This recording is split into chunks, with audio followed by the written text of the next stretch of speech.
Alright, day 2 and still on track. Surprises even me.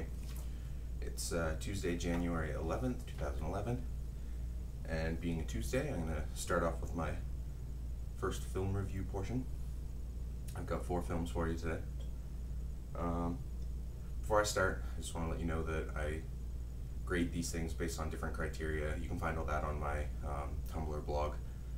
If you go there, I'll put a link down there again. But yeah, here we go. First one I watched was in my film class. It was Unbreakable by M. Night Shyamalan, starring Bruce Willis, Samuel L. Jackson, Robin Wright, no longer Penn is in there as well. I gave it a 3 out of 5. It's, if you watch it from a comic book sort of mindset, visually it fits the style. It gives a very, very interesting origin story. And in true M. Night Shyamalan fashion, keeps you wondering what the twist is going to be until the end, and then delivers.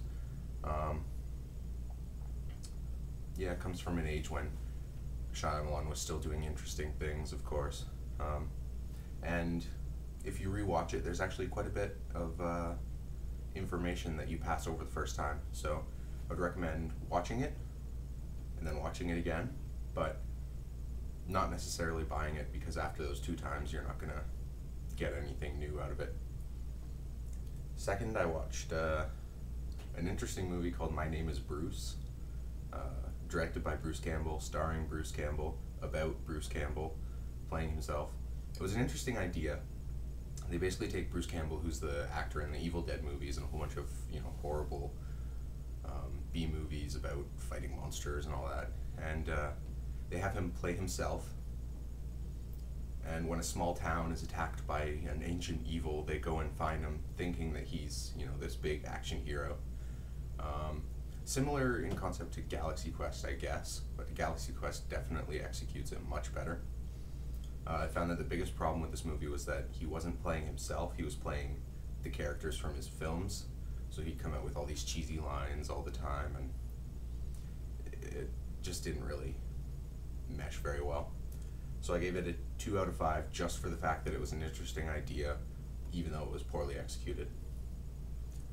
It's available on Netflix, so if you have an account or you want a free trial, you can watch it if you absolutely must, but I wouldn't recommend paying to see it.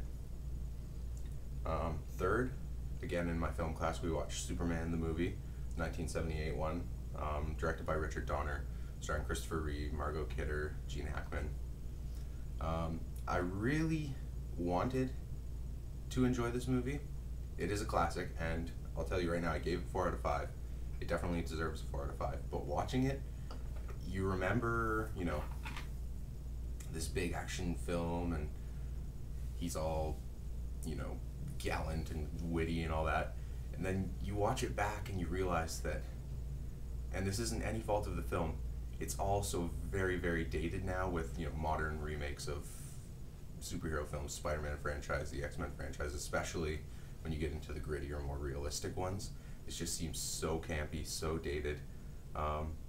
But, like I said, if you evaluate it based on when it was released, the conditions of the time, definitely a great movie.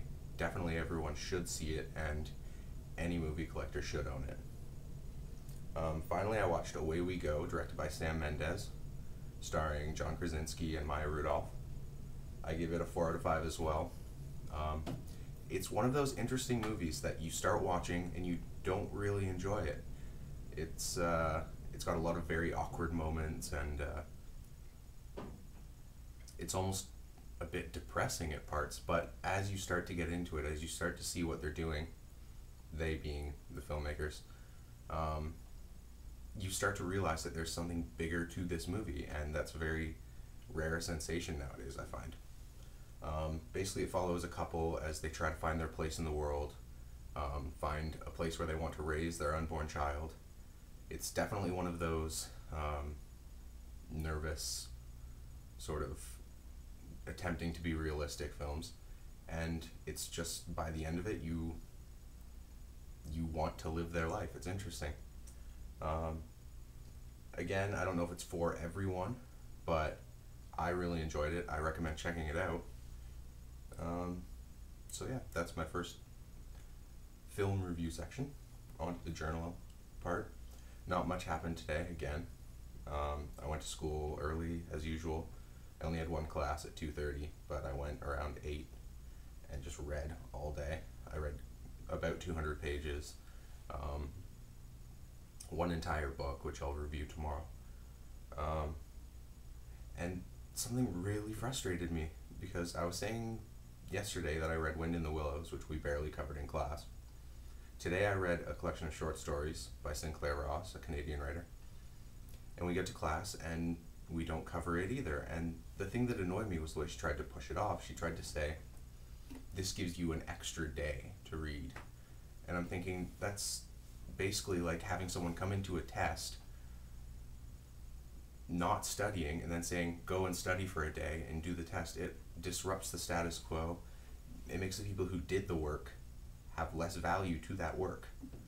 And that just really annoys me.